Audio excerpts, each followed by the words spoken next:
don't think you'd be able to get out of Publix for $61. I don't know. Tim Francis, Vice President, Enterprise Cybercrime Lead at Travelers. Tim, do you spend over $61 on Thanksgiving? Oh, way over. Absolutely. I know. Whenever I see those every year, I'm like, where do they shop? How can you do it for less? I don't know, man. It's been a while since you've been on, and I remember you telling me you were a Maine Black Bear, and then I looked up their record, and I was like, maybe I shouldn't bring up their football season. Oh, no, that's all right. But what you don't know is while I was a Maine Black Bear on my summers, I would spend working for a trucking company, loading freight in and out of trucks and driving some around. So good to connect with you again.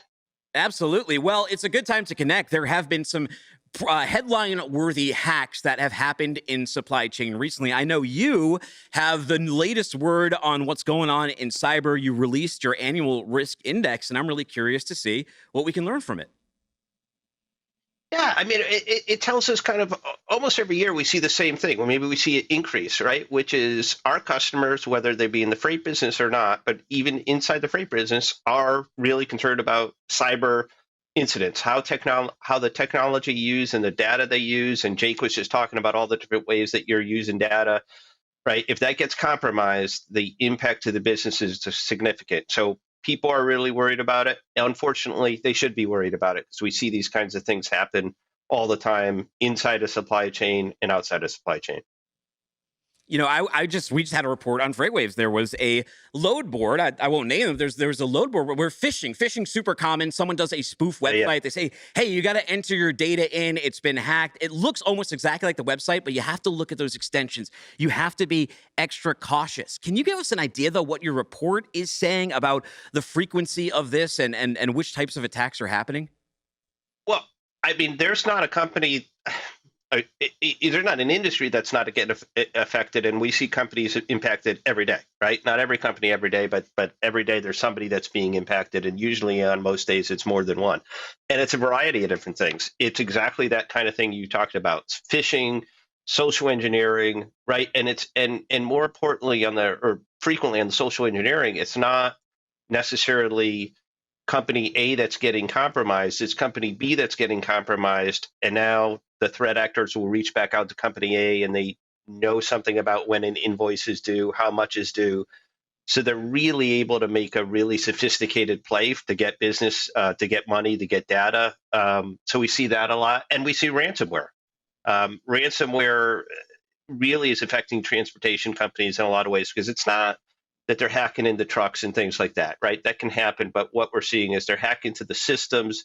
They deploy ransomware, and then all of a sudden, you don't have any of your data. You don't know where any of your freight is. You don't know where any of the trucks are, and you can't move things from A to B. And it's, live in that world for a while or unfortunately pay a ransom. Neither one is great, but we see that kind of thing happen all the time.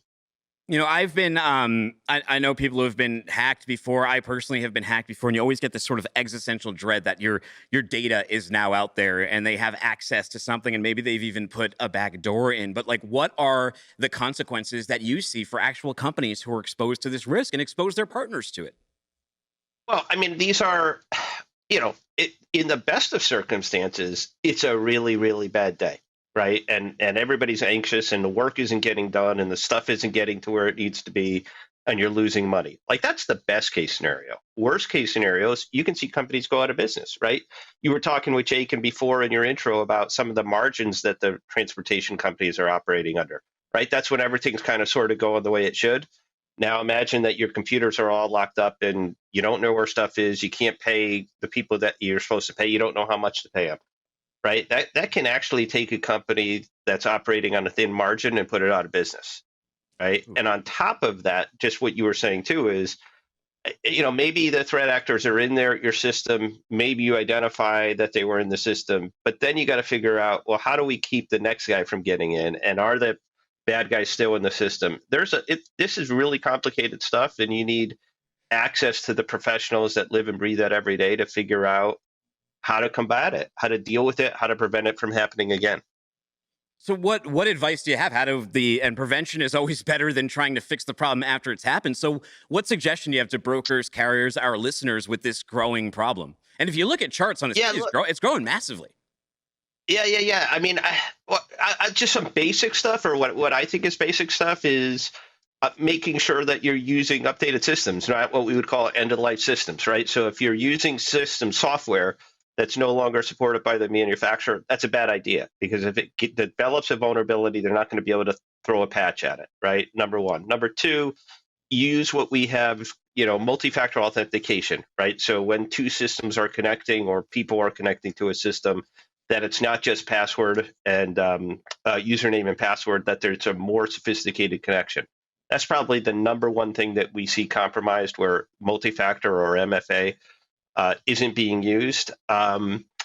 Make sure you update your passwords regularly, right? Basic stuff doesn't cost much. Make sure any employee that's got access to sensitive data and has a password in the first place is updating it, and it's not, password 123, that it's more sophisticated than that.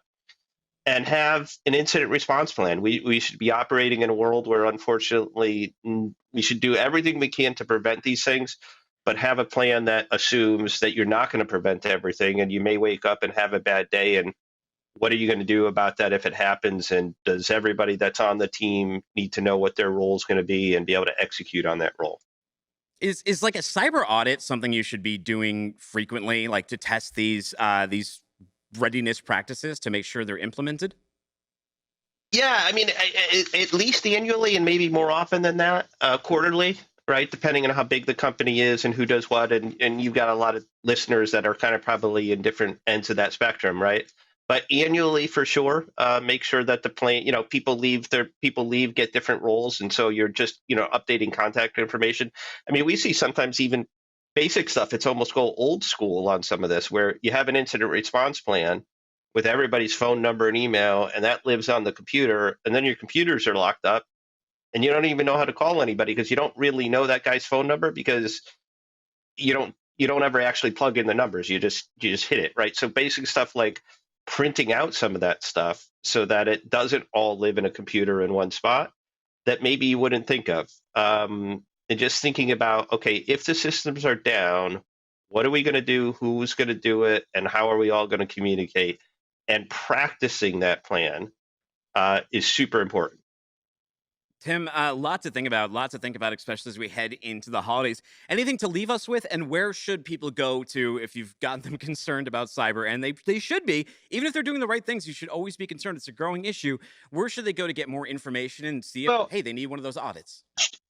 sure, and one of the things too, just real quick, right? I represent just one part of the ecosystem. I represent an insurer. We insure people for these things happening to them, and so for those companies that don't have cyber insurance, I would encourage them to reach out to an agent, to a broker, to get cyber insurance, because again, you can do all of the right things, and we see lots of companies that have the right security still get compromised, and the insurance provider can be there not only to provide the financial backstop, but to connect you to the experts that are going to take care of this, forensic providers. I mean, even if, unfortunately, as distasteful it is, if you have to pay a ransom to a threat actor and you got to do that with a Bitcoin transaction, we have the people that can facilitate those transactions. So look on certainly travelers.com, but reach out to your insurance agents and brokers. And if you're not sure exactly if cyber insurance is right for you, start asking about it and start thinking about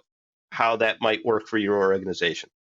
Yeah, the last thing you want to hear is your CTO come to you for approval for a Bitcoin transaction to pay a ransom. Prevention's the best, and protect yourself. It's rough out there. Tim, thank you so much for stopping by. Hey, anytime. Let's not leave it so long till the next one. I know. Thank you so much for coming by. Appreciate it. All right, take care.